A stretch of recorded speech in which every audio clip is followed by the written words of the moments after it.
At my MIL's 60th birthday dinner, my daughter held my hand and asked, "When can I stop taking the magic vitamins?" I gently stroked her hair. "Honey, there is no magic. That stuff only exists in movies." Beside me, my husband Theodore and my mother-in-law went rigid. "No, Mommy, the white ones from Granny's locked box," Zara said, gripping the chair. "She gives them to me when you're at work, Mommy." "I don't understand," I said slowly. "It's our secret," Zara said weakly. "Grandma says if I tell you, they won't work anymore." "But I'm sick of them, Mommy." Mackenzie clutched her purse. "She's confused. What is she talking about?" My voice cut through the house. "Just some vitamins. For immunity." "Then why is it a secret?" The pieces started clicking. Her mystery illness. The liver failure doctors couldn't explain. "Let me see them. Now." "They're harmless." I grabbed her purse, dumping it. Receipts scattered everywhere. "What are the pills for?" I demanded. "They're just to help," Mackenzie started. "Help with what?" My mind raced as I thought about the last 2 years of hell they put me through. The CPS calls. Theodore dropped his fork. "That was because of you." None of the mothers believed me when I said I didn't know what was going on with Zara. They all thought I was abusing her. Mackenzie's face was stone. "I didn't know about—" "You stood right there." "I quit my job," I continued, tears streaming. "Senior marketing manager at my dream job. 15 years building my career. Gone. Because someone had to be with her full-time from a disease that was caused by you." I laughed bitterly. "We lost the house. Had to sell it to pay medical bills. Now we live in your basement like prisoners. Our son doesn't even know me anymore," I said. "Elijah drew a family picture at school last week. Want to know who wasn't in it? Me." I looked at Mackenzie. "While you charged $400 a month to your credit card for pills from Thailand." "She almost died," I said, my voice breaking. Zara rubbed her temples, whimpering softly. 3 times. "Do you understand that? 3 times I held her hand while machines kept her alive." Theodore finally spoke. "Mom was just trying to—" "You knew?" I whirled on him. The guilt on his face confirmed everything.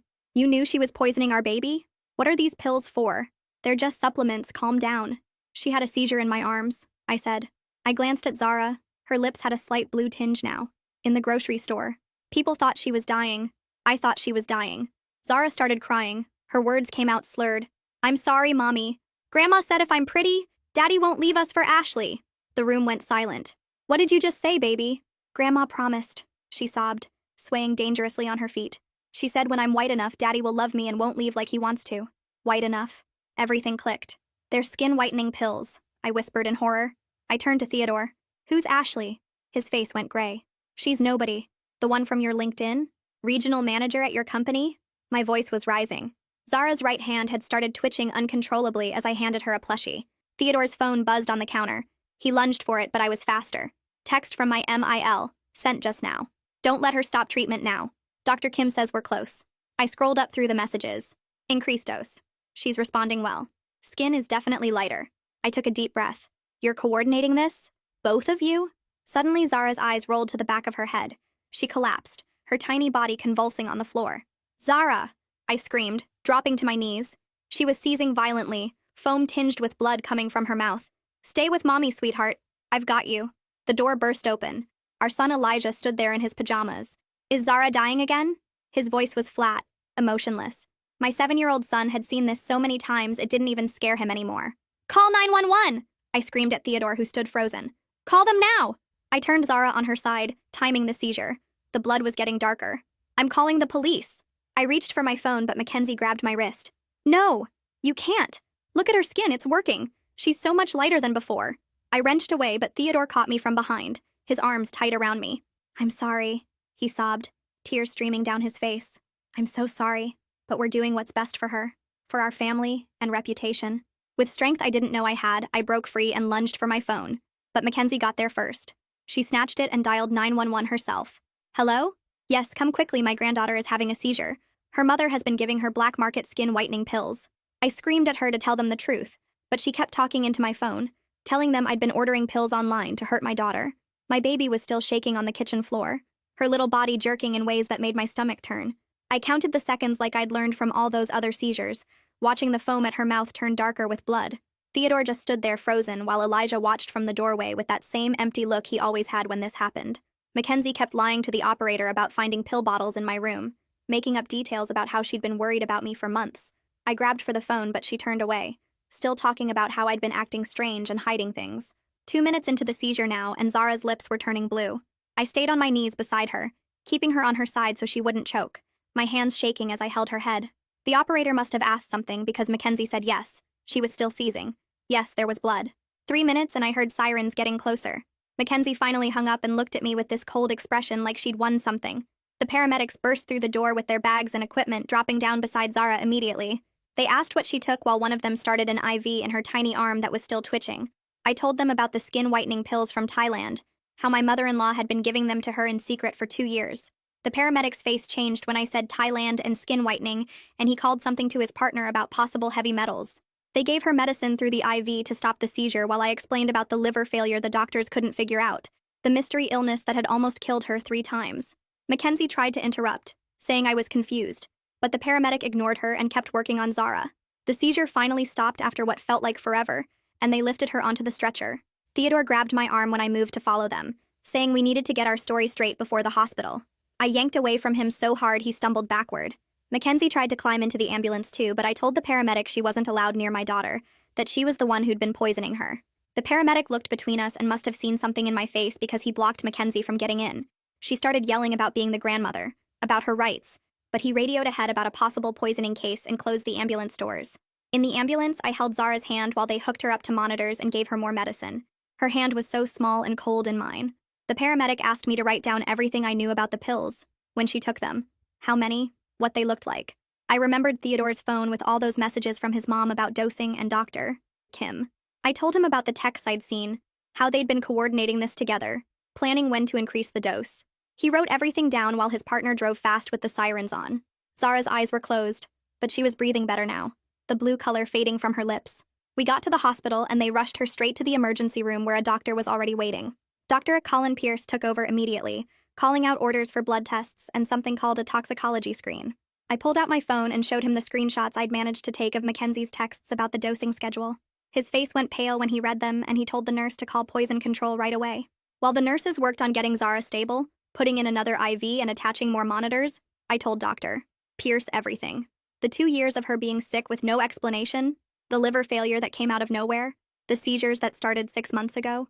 I explained about the secret pills Mackenzie had been giving her, how Zara said they were supposed to make her white enough so Daddy wouldn't leave for Ashley. Dr. Pierce's jaw got tight when I said that part. He ordered tests for heavy metals immediately and said they needed to check for mercury poisoning. He explained that illegal skin whitening products from Thailand often had mercury in them, and the symptoms matched what Zara had been going through. The hospital security guard showed up because Dr. Pierce had flagged this as a potential criminal poisoning. I still had the bottle of pills I'd grabbed from Mackenzie's purse when I dumped it out. The guard put on gloves and took the bottle, putting it in a clear plastic evidence bag. He wrote down the time and date on a form, then had me sign it as a witness. He said they'd need to document everything for the police investigation. About 20 minutes later, Theodore and Mackenzie showed up at the hospital. I could hear Mackenzie in the hallway telling anyone who would listen that I was the one who hurt Zara, that I'd been giving her dangerous pills. The security guard went out to deal with them, and I heard him tell them they had to stay in the waiting room. A police officer arrived and came to take my initial statement about what happened. I told him everything from the beginning, about Zara mentioning the secret pills, finding out they were for skin whitening, the texts between Theodore and his mother. When I mentioned Ashley's name and explained what Zara had said about the pills keeping Daddy from leaving for her, the officer's expression got hard. He asked for Theodore's phone, but Theodore claimed he'd left it at home, which was a lie because I'd seen him put it in his pocket. The officer wrote that down too. Christina Montes from the hospital social services knocked on the door and came in with a folder and a concerned expression. She introduced herself and said she needed to assess the situation since there was a poisoning allegation involving a child. My stomach dropped when she said CPS would have to be notified, knowing that Mackenzie had already tried to frame me with that 911 call. Detective Silas Ramey showed up about an hour later with another officer, and they separated all of us right away. He took me to a small conference room down the hall, while his partner took Theodore to another room and left Mackenzie in the waiting area, with a hospital security guard watching her. Detective Ramey had kind eyes, but he was all business as he set up his recorder and pulled out a notebook. I showed him my phone with all the screenshots I'd managed to grab of Mackenzie's texts about the treatment and Dr. Kim, and his face got really serious as he scrolled through them. He took photos of each screenshot with his own phone and then called someone about getting a warrant right away. While we waited for the blood test results, he asked me to walk through everything from the beginning, and I told him about the 2 years of Zara being sick with no explanation and how the doctors couldn't figure out what was wrong. He wrote down every detail about the seizures and hospital visits and the liver problems that came out of nowhere. About 20 minutes into our talk, Dr. Pierce knocked and came in with a folder, and his face was grim. The blood tests showed really high liver enzymes and signs of heavy metal exposure, which he said matched perfectly with mercury poisoning from skin whitening products. He explained that these illegal pills from Thailand often have mercury and other banned stuff in them, and the levels in Zara's blood showed she'd been getting them for a long time. Detective Ramey asked Dr. Pierce to document everything for evidence, and then his partner radioed him that there was a problem with Theodore. We rushed back to find Theodore in the bathroom trying to delete stuff from his phone, but the security guard had caught him and was holding the bathroom door open. Detective Ramey took the phone right out of Theodore's hands, and Theodore started crying and saying he was just checking work emails, but the detective wasn't buying it. He put the phone in an evidence bag and said they'd get a warrant to search it properly, but even just looking at the screen that was still open, I could see messages between Theodore and his mother. The detective took Theodore back for more questioning, and about an hour later, Jade Fisher from CPS showed up with a thick folder that had our family's name on it. She was younger than I expected, but really professional, as she sat down with me and Christina Montes to go over everything. She pulled out records of all the previous CPS reports that had been filed against me over the past year and started going through them one by one. She noted that the medical evidence from today clearly showed I wasn't the one hurting Zara, and that the timeline of the poisoning matched when Mackenzie had access to her. She asked me about our living situation, and I explained how we'd lost our house and had to move into Mackenzie's basement, which made her write a lot of notes. A nurse came to get me because Zara was waking up, and I ran to her room where she was crying and looking around confused. She reached for me and kept asking where Daddy was, and when I told her he couldn't see her right now, she started sobbing harder and saying she was sorry she told the secret about the pills. I held her while she cried, and the nurse checked her vitals and gave her some juice to sip. From down the hall, we could hear Mackenzie yelling and causing a huge scene in the waiting room. She was demanding to see her granddaughter and screaming that I was turning everyone against her and that she was going to sue the hospital for keeping her away. The security guards had to physically pick her up and carry her out while she kicked and screamed, and they told her she was banned from the hospital property. Detective Ramey came back and said he needed to interview Theodore again because the phone evidence was really bad. He showed me just a glimpse of the text chains they'd found, and there were hundreds of messages between Theodore, his mother, and someone saved as Dr. Kim talking about doses and results and how Zara's skin was getting lighter. Theodore tried to play it off as just vitamins at first, but when the detective showed him the evidence and explained the criminal charges he was facing, he broke down completely. He admitted he knew about the pills but swore he thought they were just harmless beauty supplements and that his mom had told him they were safe.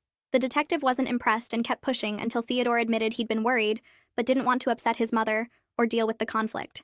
Meanwhile, Mackenzie was in another interview room with Detective Ramey's partner, and even from down the hall we could hear her going on about how she was just trying to help Zara be more beautiful. The detective told me later that she'd said mixed-race children need enhancement to succeed in life, and that she was doing us a favor by making Zara white enough to save our marriage. She actually used those exact words, white enough, and the detective had to document it all as evidence of her racist motivations for the poisoning. The forensic toxicologist arrived the next morning with the official report on the pills I'd grabbed from Mackenzie's purse.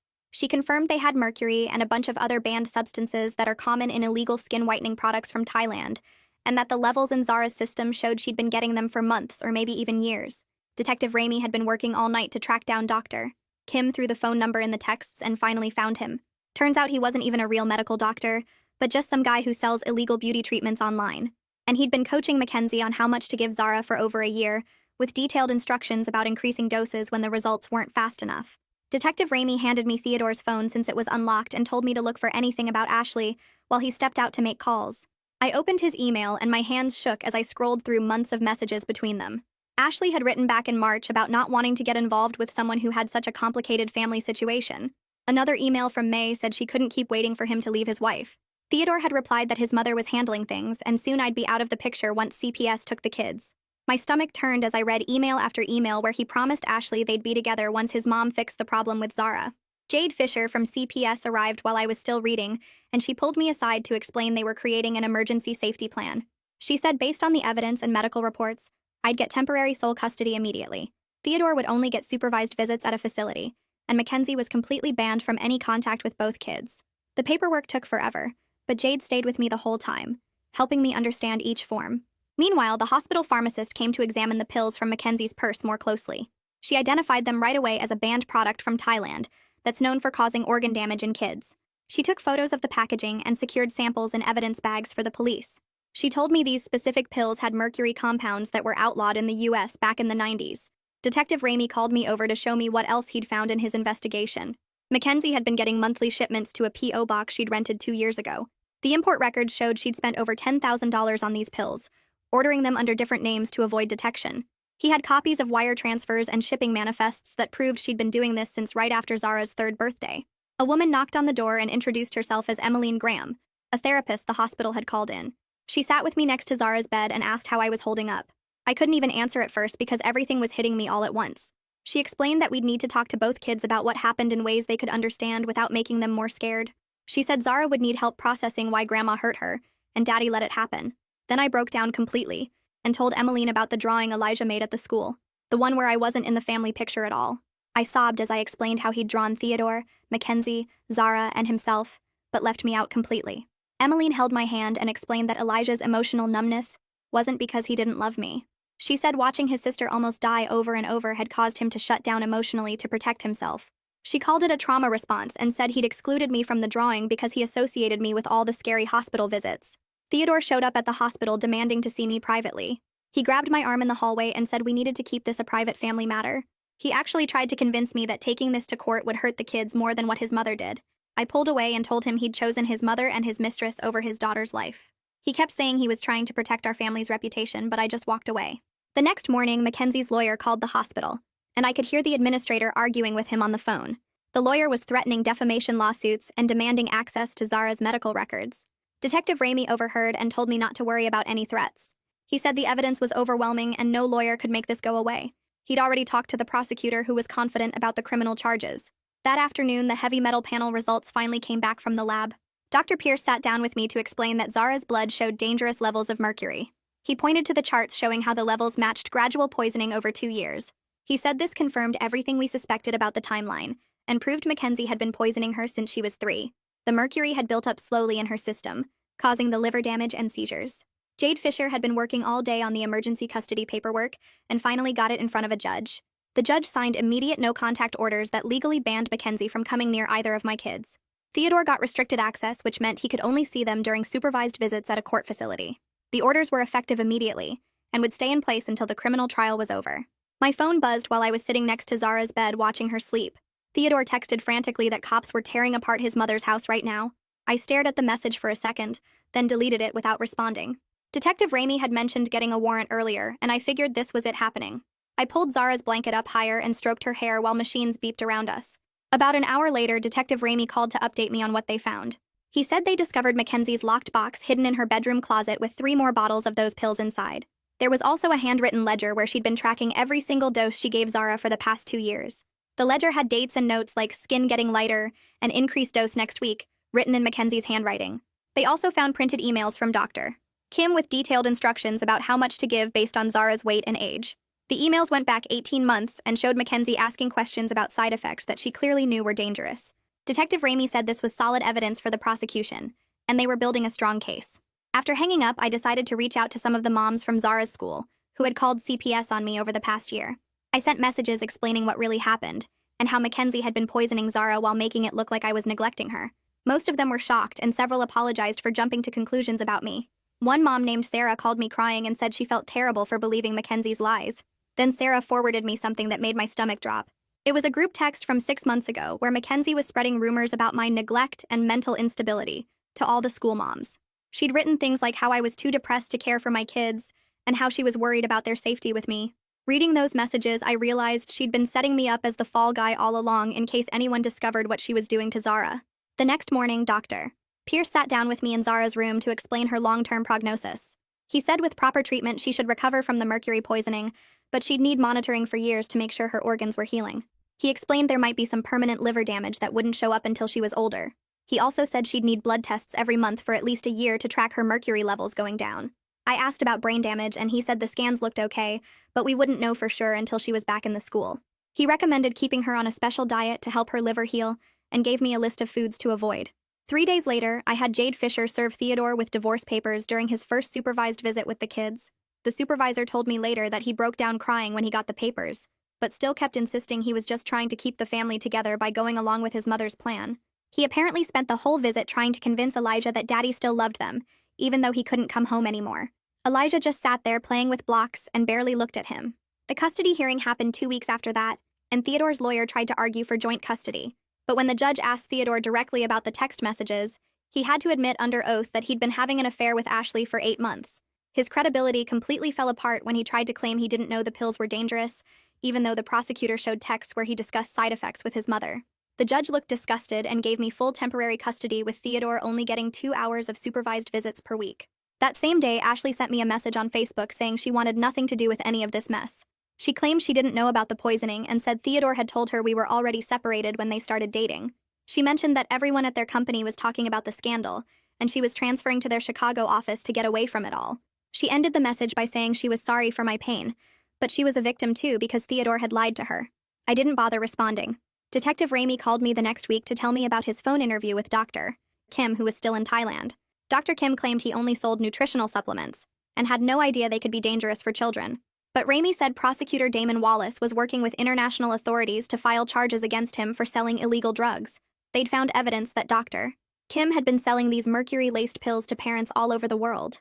Meanwhile, the medical board opened their own investigation into whether any real doctors in our area had helped Mackenzie get prescriptions for Zara. They discovered she'd been using a pill mill 2 towns over to get prescription medications in Zara's name without ever bringing her in for exams. The doctor at that clinic was already under investigation for other issues, and this just added to his problems. 2 days after that conversation with Detective Ramey, I was sitting in Zara's hospital room checking her monitors when the nurse rushed in and told me security had caught someone trying to get into the pediatric ward dressed as a volunteer. My stomach dropped when she said it was an older woman matching Mackenzie's description who'd been asking which room her granddaughter was in. Security brought me down to identify her, and there she was, wearing a pink volunteer vest she'd stolen from the lobby, clutching a teddy bear and flowers. The security guard already had the police on the way since we'd filed the no-contact order. Mackenzie started screaming that I was keeping her from her baby, that she had rights as a grandmother, that the pills were helping. The officers arrived within 10 minutes and arrested her right there in the hospital lobby while visitors stared. She spent that night in county jail before Theodore bailed her out the next morning for $5,000. That same afternoon, my phone rang with a number I didn't recognize. But when I heard Pearl's voice from my old marketing job, I started crying. She'd seen the news coverage about the poisoning case and couldn't believe what had happened to me. Pearl listened while I explained everything, from losing the house to living in Mackenzie's basement, and she immediately started making calls. Within 3 hours, she'd found us an emergency housing voucher through a domestic violence program, since poisoning counted as abuse. The next morning, Pearl picked up Elijah from the school and drove him to help me pack our things while Zara was still in the hospital. We grabbed clothes, toys, important papers, everything we could fit in Pearl's SUV and my old sedan. Theodore wasn't home, but Mackenzie stood in the doorway calling me ungrateful, saying I was destroying the family, that Zara needed her treatments. Pearl recorded everything on her phone for evidence while helping me carry boxes. The apartment Pearl found was small but clean, just 2 bedrooms in a complex near the hospital. Elijah helped me set up Zara's room, carefully arranging her stuffed animals on the bed and taping her drawings to the walls. He picked the spot for each toy, making sure her favorite bunny was right where she could see it from bed. The landlord waived the deposit after Pearl explained our situation, and neighbors donated furniture and kitchen supplies. After 2 weeks of intravenous treatments and daily blood tests, Dr. Pierce finally cleared Zara for discharge. She'd lost 8 pounds and looked so fragile, but her mercury levels were dropping. The discharge nurse showed me how to care for her port since she'd need blood draws twice a week for monitoring. Zara clung to my shirt the entire ride home, whimpering whenever we hit a bump. That first night in our new apartment, she woke up screaming about the white pills, begging me not to make her take them. I held her while she sobbed, her little body shaking, until she finally fell back asleep clutching her bunny. 3 days later, we had our first session with Emmeline, the family therapist CPS assigned us. Elijah sat on the opposite end of the couch from me, playing with a stress ball while Emmeline asked gentle questions. When she asked about the family drawings without me, he suddenly burst into tears. He said he stopped putting me in pictures because he thought I was going to die from being so sad all the time, and if he didn't draw me, maybe I wouldn't disappear. Emmeline helped him understand that leaving me out of drawings didn't protect anyone, and we practiced talking about scary feelings. After the session, I spent the entire weekend organizing evidence for the cases. I spread everything across the living room floor, sorting medical records by date, printing text messages, organizing receipts. The stack grew to 3 inches thick, each page representing another day of Zara's suffering. I made 3 copies of everything, one for the prosecutor, one for my custody lawyer, and one for our records. Pearl helped me create a timeline showing how Zara's symptoms matched the shipment dates of pills from Thailand. Detective Ramey called Monday morning to tell me the prosecutor was filing charges. Mackenzie faced attempted murder, child endangerment, and conspiracy charges that could mean 15 years in prison. Theodore was charged with child endangerment and conspiracy, which carried up to 5 years. Ramey said the evidence was overwhelming, especially the ledger tracking doses and Mackenzie's notes about skin lightening. Theodore's first supervised visit happened that Thursday at the CPS office. I watched through the observation window as Zara sat frozen on the couch, gripping her comfort plushie so tight her knuckles went white. Theodore tried to engage her with toys and books, but she barely looked at him, only giving one-word answers when the supervisor prompted her. The supervisor wrote extensive notes about Zara appearing fearful and withdrawn, which my lawyer said would help our custody case. Theodore kept trying to hug her, but she pulled away each time. The emergency custody hearing took place the following week in family court. The judge reviewed the evidence for 40 minutes, his face getting more disgusted with each document. When he saw the text about making Zara white enough to save the marriage, he actually shook his head. He granted me full temporary custody immediately, limiting Theodore to 2 hours of supervised visits per week at a CPS facility. Theodore's lawyer tried to argue for unsupervised visits, but the judge shut him down fast. That afternoon, I opened the hospital bill and nearly threw up when I saw $43,000 for just this hospitalization. Pearl came over that night with her laptop and helped me apply for victims' compensation funds through the state. We filled out applications for 3 different charity care programs, and Pearl contacted the hospital's financial advocate about payment plans based on income. The advocate sat with us for 2 hours going through every single form and option available. Pearl took notes on her phone while I signed paper after paper, my hand cramping from all the signatures. 3 days later, Jade Fisher called me with news that made me cry right there in the grocery store parking lot. She said CPS had finished their investigation and found 0 evidence of abuse or neglect on my part. She went through their findings slowly, explaining how the medical records clearly showed the poisoning started before any of the CPS reports were filed. The reports themselves followed a pattern that showed someone was deliberately trying to frame me. Jade actually apologized for the system failing us, saying they should have seen the pattern sooner. She promised to send me official documentation clearing me of all allegations, which would help with custody court. I sat in my car for 20 minutes just sobbing with relief while Zara and Elijah ate goldfish crackers in their car seats. That same week, I got a call from Damon Wallace, the prosecutor handling the criminal case. He told me Mackenzie's lawyer had reached out about a possible plea deal. She was willing to admit guilt to child endangerment if they dropped the attempted murder charge. In exchange, she wanted probation and mandatory psychiatric treatment instead of prison time. Damon said it was ultimately my decision as the victim's mother, but he thought we had a strong case either way. I told him I needed to think about it and talk to my own lawyer first. Pearl surprised me the next morning by forwarding an email from her company's HR department. They had a part-time remote marketing position open, and Pearl had recommended me for it. It wasn't anywhere close to my old senior manager role, but it would let me work from home while taking care of Zara's medical needs. The interview was over video call, and I did it while the kids were at their therapy appointments. The hiring manager remembered me from a conference 3 years ago and offered me the job on the spot. The pay was less than half what I used to make, but it was something. I started the following Monday, setting up my laptop at the kitchen table after getting the kids' breakfast. We slowly built new routines over the next few weeks. Every morning started with Zara's medications, carefully measured and recorded in a logbook the hospital gave us.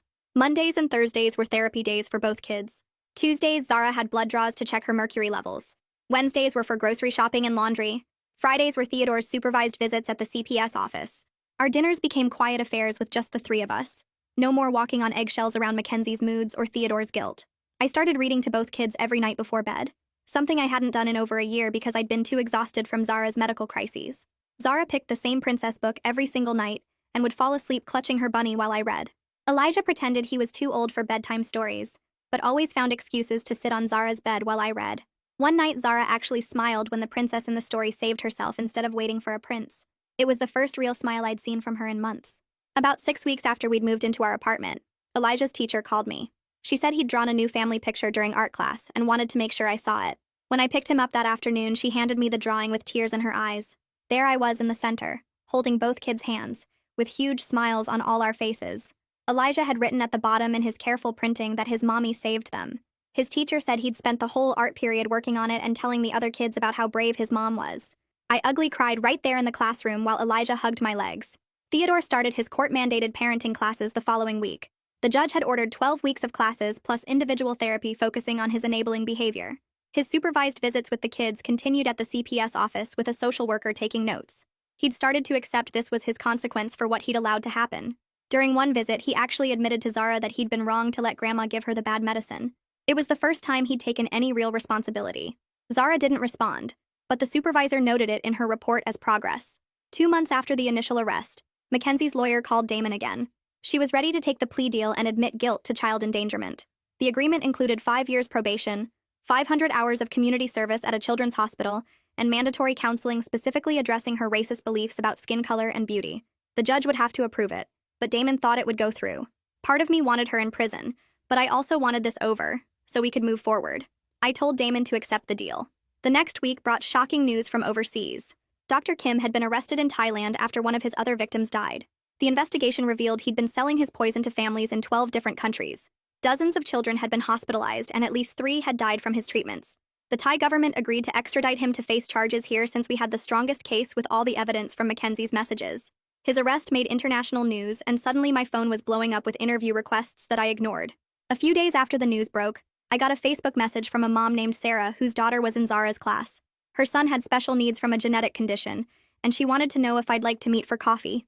She said she understood what it was like to navigate the medical system with a sick kid. We met at a small cafe while the kids were at the school and talked for 3 hours. Sarah gave me a binder she'd made with resources for special education services, therapy coverage, and support groups. She introduced me to an online group of moms dealing with medical trauma in their families. For the first time in 2 years, I didn't feel completely alone. The hospital billing department finally called with good news the following week. Between the Victim Compensation Fund Pearl helped me apply for and the Charity Care Program, they'd managed to reduce our bill from $40,000 to $8,000. They set up a payment plan of $200 a month with no interest. It would take years to pay off, but we wouldn't lose everything. The relief was so intense I had to sit down on the kitchen floor. We weren't financially stable by any means, but we were managing. My part-time job covered rent and groceries, Theodore's court-ordered child support covered the kids' therapy, and the payment plan for medical bills was actually doable. Pearl helped me set up a strict budget, and even started a small emergency fund with $50 a month. It wasn't much, but it was something. The divorce papers arrived 3 weeks later, and I signed them at the kitchen table while the kids ate breakfast. Theodore getting 2 hours every Sunday at the CPS office with someone watching everything he did. He kept texting about wanting to see them alone, but the judge's order was clear. 12 weeks of parenting classes plus 6 months of therapy before they'd even consider it. I drove to the courthouse on a Tuesday morning and sat in the back row while the judge made it official, Theodore agreeing to $800 a month in child support, though he kept asking his lawyer if we could discuss unsupervised visits. The judge looked at him over her glasses and said not until he finished every single requirement, and I walked out of that courthouse knowing my kids were finally safe. Spring turned to summer, and Zara's blood tests kept getting better, the mercury numbers dropping every 2 weeks until Dr. Pierce showed me a chart where the red line finally dipped into the green zone. He ran his finger along the graph explaining how her liver was actually healing itself, the damaged cells replacing themselves with healthy ones, though we'd need to check every year for the rest of her life just to be sure. The mailman brought a thick envelope from Mackenzie's lawyer one afternoon, her court-ordered apology letter that I opened alone after the kids were asleep. She wrote 4 pages about how she was trying to help, how she didn't mean any harm, how the counselor was helping her understand her mistakes, but not once did she actually say sorry for poisoning my daughter. I folded it back up and stuck it in a box in the closet where the kids would never find it. Theodore's visits started changing around month 4, when he actually got down on the floor to play blocks with Zara, instead of just sitting in the chair watching. The supervisor wrote notes about him asking Zara what she wanted to do instead of telling her, about him admitting to her that Grandma's pills were bad, and he should have stopped them. Zara still wouldn't let him hug her, but she did show him her drawings, and he started bringing her new crayons every week. My old boss called one morning while I was making lunch, asking if I'd consider coming back part-time remote. Not my senior position, but a decent marketing coordinator role with benefits. She said she never believed the rumors, knew something else was going on, and the position paid enough that we could move to a bigger apartment. I started the next Monday, setting up my laptop at the kitchen table, finally having real insurance again after almost a year of state coverage. Elijah's Thursday therapy sessions became the highlight of his week when Emmeline taught him to punch a special pillow when he felt mad, and he started telling her about the nightmares where Zara turned blue. She had him draw pictures of his feelings, page after page of black scribbles that slowly turned into houses with people inside them. One afternoon, I heard him and Zara playing pirates in their room, actual laughing instead of the quiet tiptoeing they'd done for 2 years. I stood outside their door listening to them make up adventures about treasure and sea monsters. No mention of hospitals or pills or being sick. We went back to see Dr. Pierce on a Thursday morning 6 months after that awful night, Zara sitting on the exam table swinging her legs while he listened to her heart. He pulled up her latest lab results on his computer, turning the screen so we could see all the numbers in the normal range, her weight finally where it should be for a 5-year-old. He actually smiled.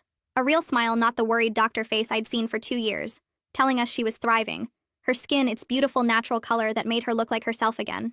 Saturday morning, I woke up to little feet padding into my room, both kids climbing under my covers with their stuffed animals. Elijah turned on cartoons while Zara snuggled against my side, and we watched talking dogs solve mysteries while eating dry cereal straight from the box. During a commercial, Elijah looked up at me with those serious 7-year-old eyes and said the words I hadn't heard in over a year.